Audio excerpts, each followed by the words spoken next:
వరుస సెలవుల నేపథ్యంలో తిరుమలలో రెండో రోజు భక్తుల రద్దీ కొనసాగుతోంది. వైకుంఠ క్యూ కాంప్లెక్స్లు, నారాయణగిరి షెడ్లు పూర్తిగా భక్తులతో నిండి జిల్లా తోరణం వరకు క్యూలో వేచి ఉన్నారు. దీంతో స్వామివారి సర్వదర్శనానికి 24 గంటల సమయం పడుతోంది.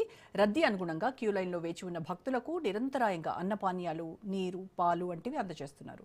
రద్దీ నేపథ్యంలో టీటీడీ ముందస్తు ఏర్పాట్లు చేసింది. తిరుమల భక్తుల రద్దీకి సంబంధించి మరింత సమాచారం మా ప్రతినిధి సురేష్ అందిస్తారు.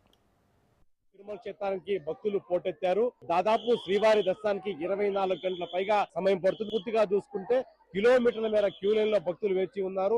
తిరుమల తిరుపతి దేవస్థానం కూడా నిరంతరంగా అన్నపానీయాలు సౌకర్యాలు ఏర్పాటు చేస్తున్నప్పటికీ ఆ అంచనాల మించి భక్తులు తిరుమల క్షేత్రానికి చేరుకోవడంతో పూర్తి స్థాయిలో భక్తుల రద్దీ కొనసాగుతుంది. వైకుంఠ క్యూ కాంప్లెక్స్ అన్ని కంపార్ట్మెంట్ నిండిపోయి దాదాపు కిలోమీటర్ల మేర క్యూలో భక్తులు వేచి ఉన్నారు. మనం విజువల్ చూస్తే ఔటర్ రింగ్ రోడ్ పూర్తి స్థాయిలో క్యూలో వేచి ఉన్నారు. వీరందరికీ దర్శనం జరగడానికి దాదాపు 24 గంటల పైగా సమయం పడుతుంది. ఇప్పుడు క్యూలో ఎంటర్ అయిన భక్తులు రేపు దర్శనం అయ్యే అవకాశం ఉందని తిరుమల తిరుపతి దేవస్థానం అధికారికంగా ప్రకటించింది. ఆ రకంగా భక్తులు కూడా తిరుమల తిరుపతి దేవస్థానం సహకరించాలని చెప్పి కోరుతున్నారు. ఎందుకంటే వరుస సెలవుల నేపథ్యంలో పూర్తిగా ఈ రెండు కావడంతో ఒకసారిగా భక్తుల తాకిడి పెరిగిపోయిందని చెప్పుకోవాలి. తిరుపతిలో కూడా అటు అలిపిలో కూడా దాదాపు 3 కిలోమీటర్ల మేర వరకు కూడా వాహనాలు బారులు తీరాయి.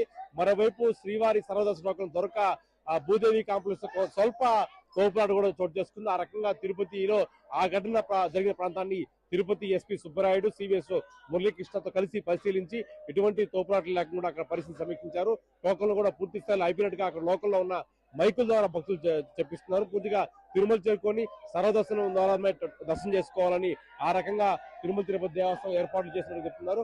మరోవైపు మనం విజువల్ చూసుకుంటే పూర్తిగా ఈ క్యూ లైన్ అంతా కూడా వైకుంఠం నుంచి నిండిపోయి పూర్తిగా ఆ రకంగా చూస్తున్నప్పటి నుంచి కూడా దాదాపు మొత్తం ఔటర్ రోడ్ క్యూ లైన్ ఏర్పడిపోయారు. మనం విజువల్ చూసుకుంటే సెక్యూరిటీ కూడా ఉన్న క్యూ లైన్ లో కాస్త తోపులాట అంటే వాళ్ళు భక్తుల మధ్య కూడా స్వల్పంగా భక్తులు సోమవారం దర్శించుకోవడానికి ముందుకు తోసుకు వెళ్ళడానికి భక్తుల పరిమిత సమయంలో భక్తుల మధ్య కాస్త తోపులాట కూడా ఏర్పడుతోంది.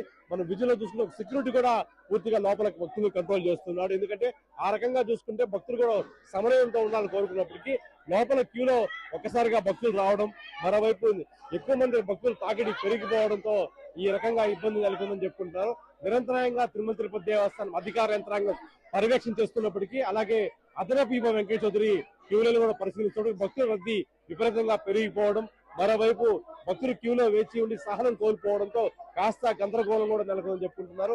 ఆ రకంగా తిరుమల తిరుపతి దేవస్థానం ఏర్పాటు కూడా చేసినప్పటికీ భక్తులు ఎక్కువ మంది క్యూలో ఉన్నారన్న విషయాన్ని తిరుమల తిరుపతి దేవస్థానం పదే పదే చెప్తూ వస్తుంది. మరోవైపు వీళ్ళకందరూ దర్శనం కావడానికి 24 గంటల పైగా సమయం పడుతుంది. మరోవైపు తిరుమల తిరుపతి దేవస్థానం అన్ని రకాల ఏర్పాట్లు చేస్తున్నప్పటికీ ఒక్కసారిగా భక్తులు పోటెత్తడం, ఎక్కడ కూడా భక్తులు తిరుమల క్షేత్రం చూసుకుంటే నిరంతరాయంగా సిఆర్ఓ కాంప్లెక్స్ దగ్గర నుంచి అన్నదానం, అలాగే లడ్డు కౌంటర్, శ్రీవారి ఆలయం ముందు మొత్తం ఆలయ ప్రాంగణం అంతా భక్తులతో కిటకలాడుతుంది. నిరంతరాయంగా తిరుమల తిరుపతి దేవస్థానం పర్యవేక్షణ చేస్తున్నప్పటికీ వర్ష సెలవులు రాబోతున్న నేపథ్యంలోనే భక్తులు విపరీతంగా తిరుమలలో పెరిగిపోయారు. ఆ రకంగా ఏదో సమయం పాటించాలని చెప్పినప్పటికీ కాస్త భక్తుల మధ్య తోపలాట కూడా చోటు చేసుకున్న ఘటన చోటు చేసుకుని కనబడుతుంది. ఎందుకంటే ఒక్కసారిగా భక్తులు రావడం, మరోవైపు ఎక్కువ మంది తిరుమల క్షేత్రానికి వారాంతరం దర్శించుకోవడానికి అలాగే ఈ రెండు కావడం, మరోవైపు వరుస సేవల నేపథ్యంలోనే విపరీతంగా భక్తుల రద్దీ పెరిగిపోయింది. మరోవైపు తమిళనాడు నుంచి ఎక్కువ సంఖ్యలో భక్తులు కూడా తరలి వస్తున్నారు. వారికి అనుగుణంగా ఏర్పాట్లు కూడా చేస్తున్నప్పటికీ తిరుమల తిరుపతి చేస్తున్న ఏర్పాట్లపై భక్తులు అసహనం వ్యక్తం కూడా చేస్తున్నారు. ఆ అంచనాలకు మించి భక్తులు తిరుమల చేరుకోవడం, మరోవైపు తిరుమల తిరుపతి దేవస్థానం సమన్వయం పాటించాలని భక్తులు విజ్ఞప్తి చేస్తున్నప్పటికీ ఆ రకంగా భక్తులు కూడా సహకరించకపోవడంతోనే కాస్త గందరగోళం నెలకొంది. మరోవైపు క్యూలో వేచి ఉన్న భక్తులకు నిరంతరాయంగా అన్నపానీయాలు కూడా అందజేస్తున్నారు. అటు తిరుమల క్యూలను కూడా అదనపు వెంకటచంద్రి పూర్తిగా పరిశీలించి భక్తులకు ఎప్పటికప్పుడు సమన్వయంతో సౌకర్యాలు అందిస్తున్న పరిస్థితి కనబడుతుంది. అలాగే తిరుమలలో వసతి దొరక చాలా మంది భక్తులు ఆరు బయట సేర చేస్తున్నారు. ఖచ్చితంగా తిరుమలకు వచ్చే భక్తులు యాత్రను వాయిదా వేసుకుంటే మంచిదనే విషయాన్ని నేను మీకు తెలియజేస్తున్నాను. ఎందుకంటే పూర్తి స్థాయిలో భక్తులు పెరిగిపోవడంతో వసతి దొరక చిన్నపిల్లలతో వచ్చిన భక్తులు చాలా ఇబ్బంది పడుతున్నారు. Over to studio.